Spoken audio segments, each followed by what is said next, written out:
Higher ম্যাথের differentiation, integration, স্থিতিবিদ্যা, গতিবিদ্যা এগুলো দেখে তোমাদের কান্নাকাটি অবস্থা, এটা আমি জানি। অনেকে যে ভয়ে হায়ার ম্যাথ বই খুলেও দেখতেছো না, সেটাও আমি জানি। থার্ড পয়েন্ট, যেটা মোস্ট ইম্পর্টেন্ট, যেটার জন্য হচ্ছে অ্যাকচুয়ালি আমি এই ভিডিওটা বানাইতেছি, তুমি এর আগ পর্যন্ত যা দেখছো এটা তুমি যদি নাও দেখো, জাস্ট এই জিনিসটা দেখো, তাইলে ইনশাল্লাহ তুমি এই ভিডিওর মর্মার্থটা বুঝতে পারবা। সেটা আমি 200-199 পাওয়া বান্দা, আমি হায়ার ম্যাথ কোনোভাবেই এইচএসসিতে এসে মিলাইতে পারতেছিলাম যে কী রে ভাই, একটা কুইজেও আমি 100-60-65 কী নাম্বার পাইতেছি আমি 70, এগুলো কেন হইতেছে? সবাই আমার বন্ধুরা দিকে 100-100 পায়, এত পায়। বাট সবচেয়ে মজার ইনফো হচ্ছে এইচএসসিতে সবচেয়ে সহজ সাবজেক্ট হচ্ছে হায়ার ম্যাথ, যেটাতে একদম বইয়ের থেকে হুবহু কোশ্চেন তুলে দেবে, আর কোনো সাবজেক্টে তোমাকে এই সুবিধা দিবে না। এইচএসসি 26 ব্যাচ হায়ার ম্যাথ নিয়ে তোমরা প্রচুর টেনশনে আছো, বাট আমি আজকের এই ভিডিওতে মাত্র 4টা স্টেপে তোমাদের হায়ার ম্যাথের সব টেনশন ইনশাল্লাহ দূর করে দেবো। আর তোমরা নিশ্চয়ই এতদিন পর্যন্ত অনেক ভাইয়ের মোটিভেশন, অনেক ভাইয়ের ক্লাস, অনেক ভাইয়ের গাইডলাইন, অনেক টিচারের গাইডলাইন শুনে আসছো, বাট প্রত্যেকটা গাইডলাইন বা মোটিভেশনের একটা ল্যাকিংস আছে, কেউ নিজের জীবনে ওই জিনিসটা কার্যকর করে দেখে নেই। সো যতই হাইপোথেটিক্যাল, যতই থিওরিটিক্যাল, মানে থিওরিতে বলুক না কেন কোনো একটা মোটিভেশন বা কোনো একটা গাইডলাইন, যতদিন পর্যন্ত বাস্তবে কেউ এটা প্রুফ না করতেছে ততদিন পর্যন্ত কিন্তু ওই গাইডলাইন অ্যাকচুয়ালি কোনো কাজের না। সো আমি যেই গাইডলাইন দিচ্ছি, এই গাইডলাইনগুলো সবই হচ্ছে আমি আমার নিজের লাইফে প্রয়োগ করে আসছি, এবং হায়ার ম্যাথের প্রত্যেকটা ম্যাথ আমি আলহামদুলিল্লাহ পারতাম। সো তোমাদের আমি আজকে সেই 4টা স্টেপ শিখাই দেবো। তোমরা যদি এরকম প্রত্যেকটা সাবজেক্টের আরও ভিডিও চাও, অবশ্যই কমেন্ট বক্সে ইন্টারেস্টেড লেখো এবং এই ভিডিওটা হচ্ছে শেয়ার করে দাও। তো চলো আমরা আমাদের ফার্স্ট স্টেপটা জেনে নিই। ফার্স্ট স্টেপটা শুনলে তোমাদের একটু হচ্ছে অবাক লাগবে, একটু না বেশ ভালোই অবাক লাগবে। সব ভাইরা বলো সহজ চ্যাপ্টার দিয়ে আগে শুরু করতে, আমি বলবো অফকোর্স তোমাকে কঠিন চ্যাপ্টার দিয়ে আগে পড়াশোনা স্টার্ট করতে হবে। ফার্স্ট পেপারের কঠিন চ্যাপ্টার কী কী? সরল রেখা, সংযোগ ত্রিকোণমিতিক অনুপাত, অন্তরীকরণ, যোগজীকরণ। এই 4টা চ্যাপ্টার তোমাকে সবার আগে হচ্ছে অ্যাটেম্প্ট করতে হবে। এখন বলবো ভাইয়া এই চ্যাপ্টারের সূত্র তো পারি না, এই চ্যাপ্টারের ম্যাথ তো পারি না, এই চ্যাপ্টারে তো কিছুই বুঝি না, এই চ্যাপ্টার অনেক বড়।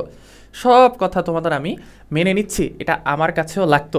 বাট তুমি যখন হচ্ছে আমার পুরোপুরি 4টা স্টেপ দেখে নিবা, তখন তুমি বুঝে ফেলবা কীভাবে এই 4টা চ্যাপ্টারের ম্যাথও খুব সহজে করা যায়। আর তুমি যখন এই 4টা চ্যাপ্টারের ম্যাথ একবার সলভ করে ফেলবা, তখন ওই কনফিডেন্সের ধাক্কায় তুমি দেখবা ম্যাট্রিক্সের নির্ণায়ক, ভেক্টর, এইগুলো দেখলে হাসাহাসি করবা যে কী রে ভাই, ফার্স্ট ইয়ারে এত টাইম নিয়ে পড়ছি, ম্যাট্রিক্স 1.5 মাস, ভেক্টর 2 মাস পড়ছি, এদের তো 5 দিনের পড়া।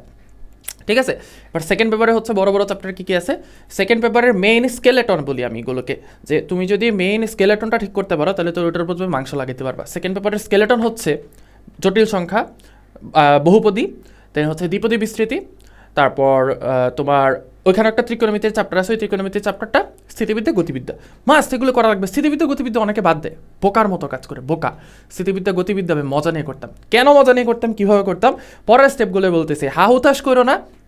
সো প্রথম যেই জিনিস, কঠিন জিনিস আগে অ্যাটেম্প্ট করবা, কঠিন জিনিস আগে ব্রেক করবা।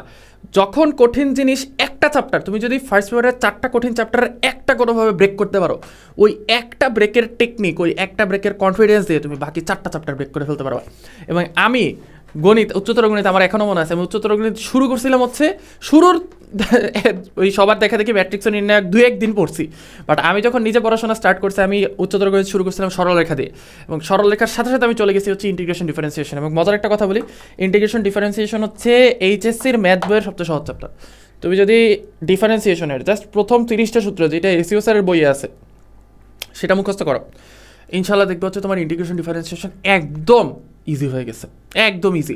এরপরে প্রত্যেকটা চ্যাপ্টারে জাস্ট 3-4টা করে সূত্র। বাট প্রথম চ্যাপ্টারটাতেই তোমার ইন্টিগ্রেশনের প্রথমেই দেখবা 60টা সূত্র আছে, 60টা সূত্র লাগে, জাস্ট 30টা সূত্র মুখস্থ করবা, ইনশাল্লাহ দেখবে তোমার কাছে ইন্টিগ্রেশন মনে চায়, আরে ভাই এটি তো পারি, আমি বুঝি তো। Okay fine. এবার হচ্ছে সেকেন্ড পয়েন্ট, সেটা হচ্ছে ফার্স্ট পার্ট সেকেন্ড পার্ট অবশ্যই হায়ার ম্যাথের একসাথে স্টার্ট করতে হবে। কারণ তোমরা নিশ্চয়ই দেখছো যে ফার্স্ট পার্টে আমি বলছি মাত্র 4টা চ্যাপ্টার হচ্ছে বড় বড় চ্যাপ্টার, সাথে বোনাস হিসেবে বৃত্তকেও ধরতে পারো। বাট সেকেন্ড পেপারে কিন্তু 7টা চ্যাপ্টার বলছি যে আমি বড় বড় chapter, important chapter. So second পেপারের সিলেবাস কিন্তু কখনোই কমপ্লিট হবে না। এইচএসসি কিন্তু মাত্র তোমার 1.5 বছরের, তার মধ্যে তোমার টেস্টের আগে তুমি পাবা 15 মাস। তোমরা তো এখন তো এইচএসসি 26 ব্যাচ হয়ে গেছো, তোমাদের তো হচ্ছে অ্যাকচুয়ালি এতটা আমি নাই, তোমাদের হচ্ছে টেস্ট পরীক্ষা সামনে, মানে মাত্র হচ্ছে 1-1.5 মাস বাকি।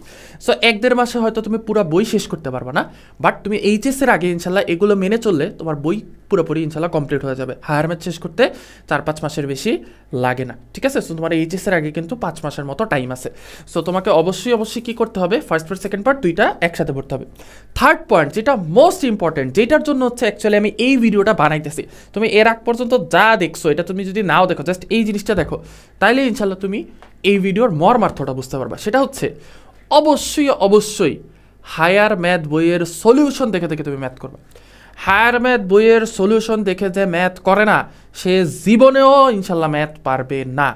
অনেকে মনে করো যে ভাইয়া আমি মেইন বইয়ের থেকে সূত্র শিখবো, ওই সূত্র দেখে আমি অনুশীলনের সব ম্যাথ পেরে যাব। Wrong concept. পারা এটাকে বলে না, ম্যাথ পারা তাকেই বলে তুমি একটা ম্যাথের কোশ্চেন দেখবা, ওইটার সলিউশন দেখবা, সলিউশন দেখার পরে আমি তখন তোমাকে আবার ওই ম্যাথটা করতে দিব, তুমি যদি তখন সেই ম্যাথটা করতে পারো, তার মানে হ্যাঁ তুমি ম্যাথটা বুঝছো। তার মানে অবশ্যই তুমি সলিউশন দেখবে। এখন বলবো হ্যাঁ সলিউশন দেখলে আমি কিছু বুঝবো না। দেখো ধরো তোমাকে ডিফারেন্সিয়েশনের একটা ম্যাথ দেওয়া হইলো, তুমি কি করবা, ওই ম্যাথের সলিউশনের প্রথম লাইনের পরে সেকেন্ড লাইনটা কীভাবে আসছে এটা বোঝার চেষ্টা করবা। যদি বুঝো তাহলে সেকেন্ড লাইন থেকে থার্ড লাইনে যাবা, সেকেন্ড লাইন থেকে থার্ড লাইন বুঝলে থার্ড লাইন থেকে ফোর্থ লাইনটা কেমনে আসলো এটা বুঝবা। শুরুর এক লাইন থেকে একদম লাস্ট লাইন পর্যন্ত একবারে তোমার বোঝার দরকার নেই, তুমি একটা লাইন করে বুঝো। যেই লাইনে গিয়ে বুঝবা না ওই লাইনের জন্য ইউটিউবে ভিডিও দেখবা। Okay clear? অবশ্যই তাহলে কি করবা, অবশ্যই হচ্ছে সলিউশন দেখে ম্যাথ করবা। এবং আমার কাছে মেইন বই থাকতো না, কিন্তু সলিউশন থাকতো, ঠিক আছে? আমি সলিউশন নিয়ে কলেজে যাইতাম, নর্ডাম কলেজে যাইতাম, সলিউশন নিয়ে যাইতাম, যাতে হচ্ছে আমি কী করতে পারি, যাতে আমি ম্যাথগুলোর সাথে পরিচিত হইতে পারি। এবং তোমাকে ওই সলিউশন সহই তোমাকে ওই সলিউশনে যেই ম্যাথ আছে ওইটাই তোমার বইয়ের পরীক্ষায় দেবে। 20টা ম্যাথ তো আসে বইয়ের পরীক্ষা, তারপর তো 14টাই দেখবে হুবহু বইয়ের মধ্যে একদম মান সহ তুলে দিচ্ছে, ঠিক আছে? আচ্ছা এবার আসো হচ্ছে 4 নম্বর পয়েন্ট। হায়ার ম্যাথের জন্য তোমাকে হচ্ছে টোটাল 3টা বই পড়তে হবে, 3টা বই মাস্ট পড়তে হবে। একটা হচ্ছে তোমার মেইন বই, ঠিক আছে? সেই মেইন বইয়ের মধ্যে কে হইতে পারে, মেইন বইয়ের মধ্যে আমি সবচেয়ে বেশি প্রেফার করি এসইও স্যারের বই। এছাড়াও আমি যেটা পড়তাম সিস্টেক অথবা রূপন্তী আলাদা কোনো বই না, ওরা হচ্ছে বেসিক্যালি বাজারের যত বই আছে সব বইয়ের সব ম্যাথ আইনে নিজের মধ্যে ঢুকাই দিছে। থিওরি অ্যাকচুয়ালি কোনো ম্যাথ বইতে খুব সুন্দর করে কিছু নাই, থিওরি পড়ারও কিছু নাই। হায়ার ম্যাথে কনিক চ্যাপ্টার বাদে, কনিক ভুলে গেছে, সেকেন্ড পার্টে কনিক খুব ইম্পর্টেন্ট একটা চ্যাপ্টার। হায়ার ম্যাথে কনিক বাদে আর কোনো চ্যাপ্টারের থিওরি বোঝার মতো তেমন কিছু নাই, সব ম্যাথ। তুমি ম্যাথ পারলে এমনি সূত্র মুখস্থ করতে হবে, ম্যাথ করতে হবে, সূত্র মুখস্থ ম্যাথ। ওকে সো তুমি বেসিক্যালি 2টা স্টেপে কাজ করবা।